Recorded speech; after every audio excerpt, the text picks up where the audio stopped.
فی زمانہ مسلمانوں کی اکثریت نیک اعمال کے معاملے میں بے حد غفلت و سستی میں مبتلا دکھائی دیتی ہے۔ عبادات میں رغبت نہ ہونے کے برابر ہے، جبکہ گناہوں کا بازار خوب گرم ہے۔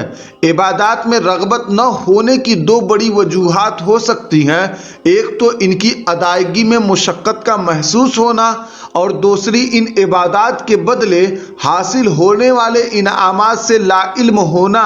نیک اعمال کے بدلے انسان کن کن انعامات کا مستحق ہوتا ہے اور اسے کیسی کیسی عظیم نعمتوں سے نوازا جائے گا، کون سے ایسے اعمال ہیں جن کو کرنے سے جنت کا حصول قدرے آسان ہو جاتا ہے۔ پہلا ہے خوف خدا۔ اللہ تبارک و تعالیٰ پارہ 27 سورہ رحمان آیت نمبر 46 میں ارشاد فرماتا ہے، وَلِمَنْ خَافَ مَقَامَ رَبِّهِ جَنَّتَانِ فَبِأَيِّ آلَاءِ رَبِّكُمَا تُكَذِّبَانِ۔ اور جو اپنے رب کے حضور کھڑے ہونے سے ڈرے، اس کے لیے دو جنتیں ہیں، تو اپنے رب کی کون سی نعمت جھٹلاؤ گے؟ اس آیت مبارکہ کا ایک معنی یہ بھی ہے کہ جسے دنیا میں قیامت کے دن اپنے رب عز و جل کے حضور حساب کی جگہ میں حساب کے لیے کھڑے ہونے کا ڈر ہو اور وہ گناہوں کو چھوڑ دے اور فرائض کی بجا آوری کرے، تو اس کے لیے آخرت میں دو جنتیں ہیں۔ اور اس معنی کی تائید اس آیت مبارکہ سے بھی ہوتی ہے۔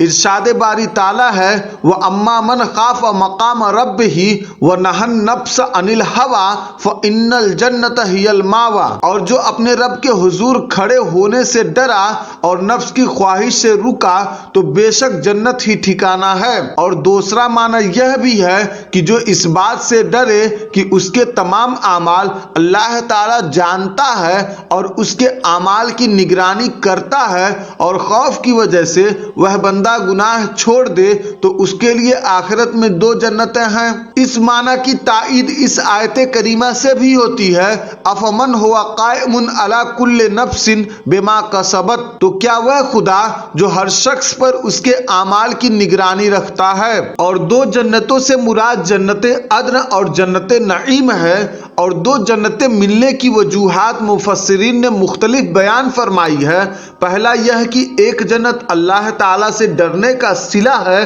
اور ایک نفسانی خواہشات ترک کرنے کا صلہ ہے، اور دوسرا ایک جنت اس کے درست عقیدہ رکھنے کا صلہ ہے اور ایک جنت اس کے نیک اعمال کا صلہ ہے، اور تیسرا ایک جنت اس کے فرما برداری کرنے کا صلہ ہے اور ایک جنت گناہ چھوڑ دینے کا صلہ ہے، چوتھا ایک جنت ثواب کے طور پر ملے گا اور ایک جنت اللہ تعالیٰ کے فضل کے طور پر ملے گا، پانچواں ایک جنت اس کی رہائش کے لیے ہوگی اور دوسری جنت اس کی بیویوں کی رہائش کے لیے ہوگی۔ اس آیت سے معلوم ہوتا ہے کہ اللہ تعالیٰ کا خوف بڑی اعلیٰ نعمت ہے۔ اللہ تعالیٰ سب مسلمانوں کو اپنا خوف نصیب کرے۔ امیر المومنین حضرت عمر فاروق رضی اللہ تعالیٰ عنہ کے زمانہ مبارک میں ایک نوجوان بہت متقی و پرہیزگار و عبادت گزار تھا، حتیٰ کہ حضرت عمر رضی اللہ تعالیٰ عنہ بھی اس کی عبادت پر تعجب کیا کرتے۔ وہ نوجوان نماز عشاء مسجد میں ادا کرنے کے بعد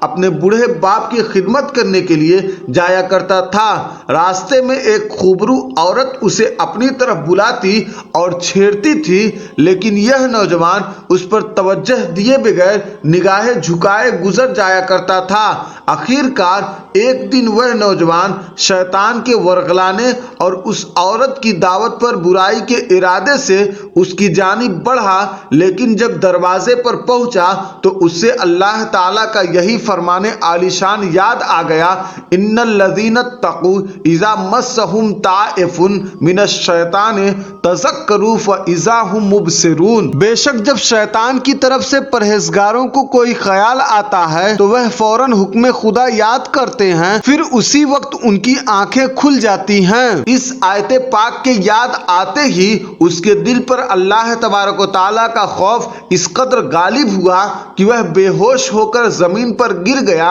جب یہ بہت دیر تک گھر نہ پہنچا تو اس کا بوڑھا باپ اسے تلاش کرتا ہوا وہاں پہنچا اور لوگوں کی مدد سے اسے اٹھوا کر گھر لے آیا۔ ہوش آنے پر باپ نے تمام واقعہ دریافت کیا۔ نوجوان نے پورا واقعہ بیان کر کے جب اس آیت پاک کا ذکر کیا تو ایک مرتبہ پھر اس پر اللہ تبارک و تعالیٰ کا شدید خوف غالب ہوا۔ اس نے ایک زوردار چیخ ماری اور اس کا دم نکل گیا۔ راتوں رات ہی اس کے غسل و کفن و دفن کا انتظام کر دیا گیا۔ صبح جب یہ واقعہ حضرت عمر رضی اللہ تعالی عنہ کی خدمت میں پیش کیا گیا تو آپ اس کے باپ کے پاس تعزیت کے لیے تشریف لے گئے اور اس سے فرمایا کہ آپ نے ہمیں اطلاع کیوں نہیں دی تاکہ ہم بھی جنازے میں شریک ہو جاتے۔ اس نے عرض کی امیر المومنین اس کا انتقال رات میں ہوا تھا اور آپ کے آرام کا خیال کرتے ہوئے بتانا مناسب معلوم نہ ہوا۔ آپ نے فرمایا کہ مجھے اس کی قبر پر لے چلو۔ وہاں پہنچ کر آپ نے یہ آیت مبارکہ پڑھی وَلِمَنْ خَافَ مَقَامَ رَبِّهِ جَنَّتَانِ، اور جو اپنے رب کے حضور کھڑے ہونے سے ڈرے اس کے لیے دو جنتیں ہیں۔ تو قبر میں سے اس نوجوان نے جواب دیتے ہوئے کہا اے امیر المومنین، بے شک میرے رب نے مجھے دو جنتیں عطا فرمائی۔ اور دوسرا عشق رسول کہ اللہ تبارک و تعالیٰ کا ارشاد ہے وَمَن يُطِعِ اللَّهَ وَالرَّسُولَ فَأُولَٰئِكَ مَعَ الَّذِينَ أَنْعَمَ اللَّهُ عَلَيْهِم مِّنَ النَّبِيِّينَ وَالصِّدِّيقِينَ وَالشُّهَدَاءِ وَالصَّالِحِينَ وَحَسُنَ أُولَٰئِكَ رَفِيقًا، اور جو اللہ اور اس کے رسول کا حکم مانے تو اسے ان کا ساتھ ملے گا جن پر اللہ نے فضل کیا، یعنی انبیاء اور صدیقین اور شہید اور نیک لوگ، اور یہ کیا ہی اچھے ساتھی ہیں۔ حضرت مولانا سید محمد نعیم الدین مراد آبادی رحمۃ اللہ تعالی علیہ اس آیت مبارکہ کا شان نزول بیان کرتے ہوئے فرماتے ہیں حضرت ثوبان رضی اللہ تعالی عنہ حضور صلی اللہ تعالی علیہ وسلم کے ساتھ کمال محبت رکھتے تھے، جدائی کی تاب نہ تھی۔ ایک روز اس قدر غمگین اور رنجیدہ حاضر ہوئے کہ چہرہ کا رنگ بدل گیا تھا۔ نبی کریم صلی اللہ تعالی علیہ وسلم نے فرمایا آج رنگ کیوں بدلا ہوا ہے؟ عرض کیا نہ مجھے کوئی بیماری ہے نہ درد۔ جب آپ سامنے نہیں ہوتے تو انتہائی درجہ کی وحشت و پریشانی ہو جاتی ہے۔ جب آخرت کو یاد کرتا ہوں تو یہ اندیشہ ہوتا ہے کہ وہاں میں کس طرح دیدار پا سکوں گا۔ آپ اعلیٰ ترین مقام میں ہوں گے، مجھے اللہ پاک نے اپنے کرم سے جنت عطا بھی فرما دی تو اس مقام عالی تک رسائی کہاں؟ اس پر یہ آیت کریمہ نازل ہوئی اور انہیں تسکین دی گئی کہ باوجود فرق منازل کے فرما برداروں کو ملنے اور ساتھ رہنے کی نعمت سے سرفراز فرمایا جائے گا، اور انبیاء کرام علیہ الصلوۃ والسلام کے مخلص فرما بردار جنت میں ان کی صحبت و دیدار سے محروم نہ ہوں گے۔ اور حدیث شریف میں ہے کہ آدمی اسی کے ساتھ ہوگا جس سے محبت کرتا ہے۔ اس سے معلوم ہوا کہ حضور پر نور صلی اللہ تعالی علیہ وسلم کی رفاقت صحابہ کرام رضی اللہ تعالی عنہم کو بہت محبوب تھی، اور دنیا کی رفاقت کے ساتھ ساتھ اخروی رفاقت کا شوق بھی ان کے دلوں میں رچا بسا تھا اور اس کے لیے بڑے فکر مند ہوا کرتے تھے۔ صحابہ کرام رضی اللہ تعالی عنہم کے شوق رفاقت کے چند اور واقعات بیان کیے جاتے ہیں کہ حضرت ربیعہ بن کعب اسلمی رضی اللہ تعالی عنہ فرماتے ہیں میں رات کو رسول اللہ صلی اللہ تعالی علیہ وسلم کی خدمت اقدس میں رہا کرتا تھا۔ آپ صلی اللہ تعالی علیہ وسلم کے لیے وضو کا پانی لایا کرتا تھا اور دیگر خدمت بھی بجا لایا کرتا تھا۔ ایک روز آپ صلی اللہ تعالی علیہ وسلم نے مجھ سے فرمایا سل مانگو۔ میں نے عرض کی اسألک مرافقتک فی الجنہ، میں آپ صلی اللہ تعالی علیہ وسلم سے جنت میں آپ کا ساتھ مانگتا ہوں۔ آپ صلی اللہ تعالی علیہ وسلم نے ارشاد فرمایا اس کے علاوہ اور کچھ؟ میں نے عرض کی میرا مقصود تو وہی ہے۔ تو آپ صلی اللہ تعالی علیہ وسلم نے فرمایا تو پھر زیادہ سجدے کر کے اپنے معاملے میں میری مدد کرو۔ اور ایک واقعہ کچھ اس طرح ہے کہ جنگ احد کے موقع پر حضرت ام عمارہ رضی اللہ تعالی عنہا نے عرض کی یا رسول اللہ صلی اللہ تعالی علیہ وسلم آپ دعا فرما دیجئے کہ اللہ تعالی ہم لوگوں کو جنت میں آپ صلی اللہ تعالی علیہ وسلم کی خدمت گزاری کا شرف عطا فرمائے۔ اس وقت آپ صلی اللہ تعالی علیہ وسلم نے ان کے لیے اور ان کے شوہر اور ان کے بیٹوں کے لیے اس طرح دعا فرمائی کہ اللہم اجعلہم رفقائی فی الجنہ، اے اللہ عز و جل ان سب کو جنت میں میرا رفیق بنا دے۔ حضرت ام عمارہ رضی اللہ تعالی عنہ زندگی بھر اعلانیہ یہ کہتی ہیں کہ رسول اللہ صلی اللہ تعالی علیہ وسلم کی اس دعا کے بعد دنیا میں بڑی سے بڑی مصیبت مجھ پر آ جائے تو مجھ کو اس کی کوئی پرواہ نہیں۔ اور حضرت انس رضی اللہ تعالی عنہ فرماتے ہیں کہ ہمارے آقا صلی اللہ تعالی علیہ وسلم نے ارشاد فرمایا، مجھ سے محبت کرنے والا جنت میں میرے ساتھ ہوگا۔ اور تیسرا محبت صحابہ، کیونکہ رسول اللہ صلی اللہ تعالی علیہ وسلم نے ارشاد فرمایا، میرے بعد حضرت ابو بکر و عمر رضی اللہ تعالی عنہما کی پیروی کرو، میرے صحابہ رضی اللہ تعالی عنہما اجمعین ستاروں کی مثل ہیں، ان میں سے جس کی بھی پیروی کرو گے ہدایت پا جاؤ گے۔ اور چوتھا علم دین جاننے والا، کیونکہ اللہ تبارک و تعالیٰ کا ارشاد ہے انما یخشی اللہ من عبادہ العلماء، کہ اللہ سے اس کے بندوں میں سے وہی ڈرتے ہیں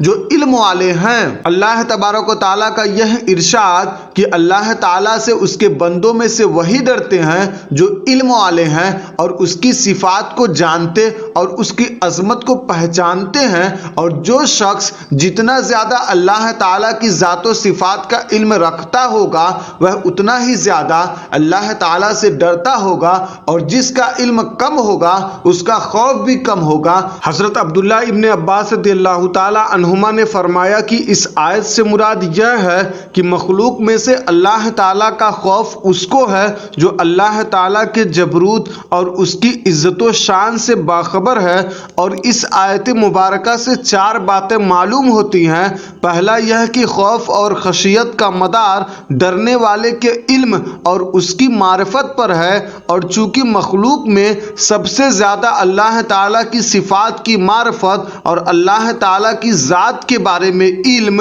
حضور پر نور صلی اللہ تعالیٰ علیہ وسلم کو ہے، اس لیے آپ ہی مخلوق میں سب سے زیادہ اللہ تعالیٰ سے ڈرتے ہیں۔ جیسا کہ صحیح بخاری اور صحیح مسلم کی حدیث میں ہے کہ سرکار دو عالم صلی اللہ تعالیٰ علیہ وسلم نے ارشاد فرمایا، اللہ عز و جل کی قسم، میں اللہ تعالیٰ کو سب سے زیادہ جاننے والا ہوں اور سب سے زیادہ اس کا خوف رکھنے والا ہوں۔ اور دوسرا، لوگوں کو چاہیے کہ زیادہ سے زیادہ اللہ تعالیٰ کی ذات و صفات کی صحیح طریقے سے معرفت اور علم حاصل کریں تاکہ ان کے دلوں میں اللہ تعالیٰ کا خوف زیادہ ہو۔ اور تیسرا، علم والوں کی شان یہ ہے کہ وہ اللہ تعالیٰ سے ڈرتے رہیں، لہٰذا علماء کو عام لوگوں کے مقابلے میں زیادہ اللہ تعالیٰ سے ڈرنا چاہیے، اور لوگوں کو بھی اللہ تعالیٰ سے ڈرنے کی ترغیب دینی چاہیے۔ جیسا کہ حضرت علی رضی اللہ تعالیٰ عنہ فرماتے ہیں کہ صحیح معنوں میں فقیہ وہ شخص ہے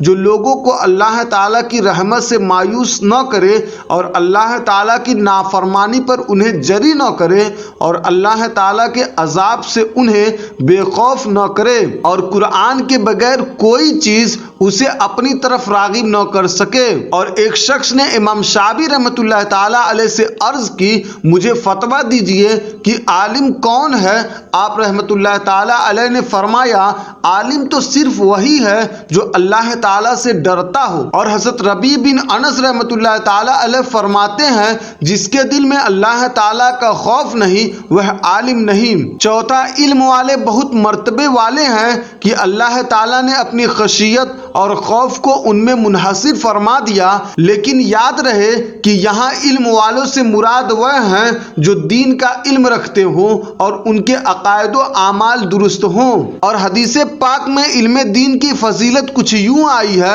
کہ سرکار دو عالم صلی اللہ تعالیٰ علیہ وسلم نے ارشاد فرمایا، اللہ پاک جس کے ساتھ بھلائی کا ارادہ فرماتا ہے اسے دین کی سمجھ بوجھ عطا فرماتا ہے، اور جو شخص علم دین کے لیے سفر کرتا ہے تو اللہ پاک اسے جنت کے راستوں میں سے ایک راستے پر چلاتا ہے، اور طالب علم کی رضا کے لیے فرشتے اپنے پروں کو بچھا دیتے ہیں، اور ہر وہ چیز جو آسمان و زمین میں ہے، یہاں تک کہ پانی میں مچھلیاں عالم کے لیے دعائے مغفرت کرتی رہتی ہیں۔ اور پانچواں نماز کی قرآن مجید میں نماز کے ثواب کے متعلق اللہ تبارک و تعالیٰ ارشاد فرماتا ہے والمقیمین الصلاۃ والمؤتون الزکاۃ والمؤمنون باللہ والیوم الآخر اولئک سنؤتیہم اجرا عظیما، اور نماز قائم رکھنے والے اور زکوٰۃ دینے والے اور اللہ اور قیامت پر ایمان لانے والے ایسوں کو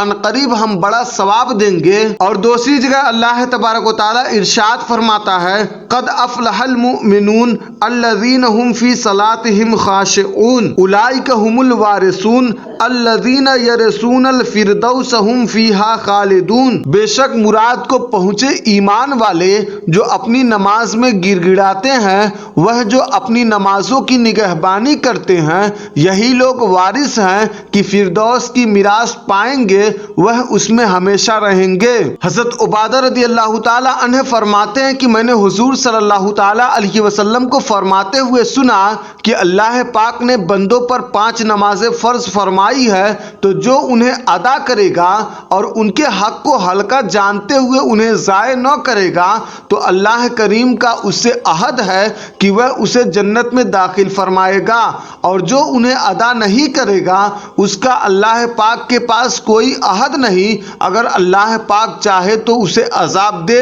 چاہے تو اسے جنت میں داخل فرمائے۔ اور 6، 7، 8 لڑائی اور جھوٹ ترک کرنا اور حسن اخلاق کے بارے میں حضرت انس رضی اللہ تعالیٰ عنہ سے روایت ہے کہ رسول اللہ صلی اللہ تعالیٰ علیہ وسلم نے فرمایا جو جھوٹ بولنا چھوڑ دے اس کے لیے جنت کے کنارے پر ایک گھر بنایا جائے گا، اور جو حق پر ہوتے ہوئے جھگڑا چھوڑ دے اس کے لیے جنت کے بیچ میں ایک گھر بنایا جائے گا، اور جس کا اخلاق اچھا ہوگا اس کے لیے جنت کے اعلیٰ مقام میں ایک گھر بنایا جائے گا۔ اور 9واں حلال کھانا اور سنت اپنانا۔ غیب والے نبی صلی اللہ تعالیٰ علیہ وسلم نے فرمایا کہ جس نے حلال کھایا اور سنت کے مطابق عمل کیا اور لوگ اس کے شر سے محفوظ رہے تو وہ جنت میں داخل ہوگا۔ اور صحابہ کرام رضی اللہ تعالیٰ عنہم نے عرض کیا یا رسول اللہ صلی اللہ تعالیٰ علیہ وسلم ایسے لوگ تو آپ کی امت میں بہت ہیں۔ نبی کریم صلی اللہ تعالیٰ علیہ وسلم نے ارشاد فرمایا